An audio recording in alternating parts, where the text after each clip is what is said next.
at the next stage. The consumer has searched for information, they have a consideration set, and now they're going to evaluate the different products and ultimately, hopefully, make a purchase. At this stage, in today's world, with all the possibilities and all the different things you can consider, online, offline, in the store, many times consumers are overwhelmed. We have choice overload. And sometimes when that happens, consumers choose not to choose. There's a famous study that was done by a Columbia professor, Sheena Iyengar, where she set up two tables of jams in a supermarket in California. On one table, she had 6 jams, and on the other table, she had 24 jams. And the idea here was it was a tasting table, and they waited to see how many people came up to the table to taste these jams. They counted the number of people who came up on the days when they only had 6 and on the days when they had 24. They also then had a coupon that consumers could use to purchase the jams. And so they also counted how many coupons were used to purchase the jams. It was very interesting, the results. What they found was when there were 24 different jams on the table, more people came up to the table than when there were only 6 jams on the table. However, when they counted how many coupons were used to purchase jams, in the end, more people purchased jam from the tables that only had 6 jams than the tables that had 24 jams. They concluded from the study that whereas a lot of variety was attractive and invited people to come up to the table, too much variety, too much choice was overloading, and people chose not to choose. This was a very interesting study and caused a lot of consternation among marketers. Maybe we have too much choice. However, I ran another study myself. Coincidentally, I had a tray with 6 flavors of jelly beans and 24 flavors of jelly beans. And on separate occasions, I put the tray with 6 out and asked students, kids, to choose as many jelly beans as they wanted. And on other occasions, I put the tray out with 24 jelly beans and asked students, 24 different flavors of jelly beans, and asked students to pick as many as they wanted. Unlike the jam study, what I found is that the students picked more jelly beans from the 24 tray than from the 6 tray. Now, there are a lot of things that are different between these two studies. They could choose as many jelly beans as they want, the jelly beans were free, etc. So there are a lot of reasons why the results are not the same. But to me, what's interesting is clearly just 24 different flavors of jelly beans or 24 different flavors of anything is not necessarily too much.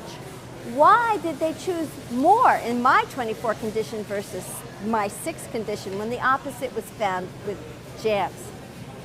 The purpose of my experiment, though, interestingly, was not to show choice overload, which is what the purpose of the jam study was. But what I was going for was to show perceived variety versus actual variety.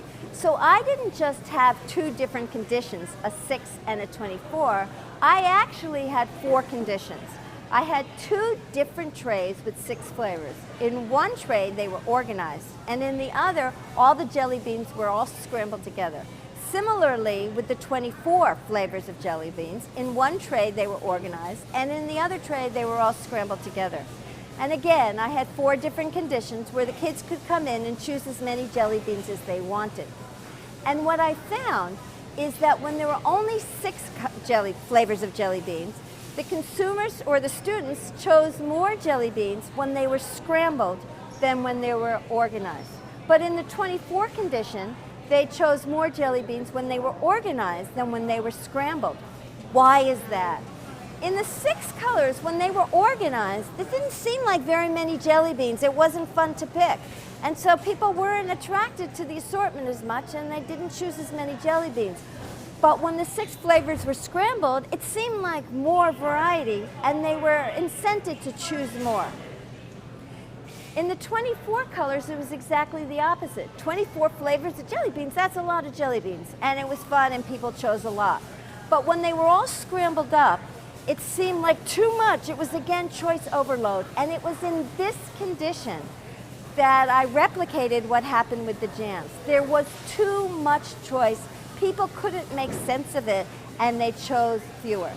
So the bottom line here is that to remember, once again, that the consumer's decision-making process is staged.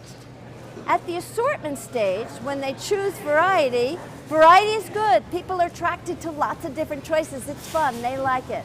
When they move on to the choice stage and they're trying to decide which one they like, then too much variety can become complex. And so the issue then, to reduce the choice overload for the marketer, is to figure out ways to take a lot of variety, because variety is not necessarily bad. People like a lot of choice, but to make that choice manageable. One way in a market like this, where they have lots and lots of different kinds of cheeses, and if you go to those cheese display, you might be overwhelmed by all the different flavors of cheese that they have. But in this store, in order to make that easier to parse, or easier to understand, they have knowledgeable cheese experts standing there who are trained in cheeses and attributes of cheeses and can help you figure out which cheese you want. Another way to do it, if you don't have people in the store to help it, is to line up the products in such a way that the attributes are alignable, in such a way that you can figure out what's better than something else. So for example, you can align the attributes of calories. You can align it on a shelf so the things that have highest calories are at one place, and you can easily see what has high calories, what has low calories. Or you can align it by price, or you can align it by different types of colors or different types of attributes. The more alignable you make the attributes, the easier it is for the consumer to parse through the complexity. Another way to help consumers deal with complexity is to help them learn their preferences. That's a really big advantage of this omni-channel world. You can have tablets or you can have apps on consumers' phones that help them learn the different attributes of complex products or product lines and help them figure out what they like and what they don't like. And that helps the consumer deal with the complex product categories. Finally, the way you organize it on a shelf makes a big difference. If you organize it on the shelf in a way that lines up with the way the consumers think about the category, it's much easier for the consumer to find exactly what they want. So for example, if you buy wine by the type of grape it is, and if the shelf is organized by grape, then you're going to easily find where the Chardonnays are or where the Burgundies are. On the other hand, if you think about it by grape, but the store is lined up by region or country or shape of the bottle, whatever it is, it doesn't line up with the way you think about it, then it's going to be much more complex for you to go through that choice, a very large product set, and the choice can be overwhelming.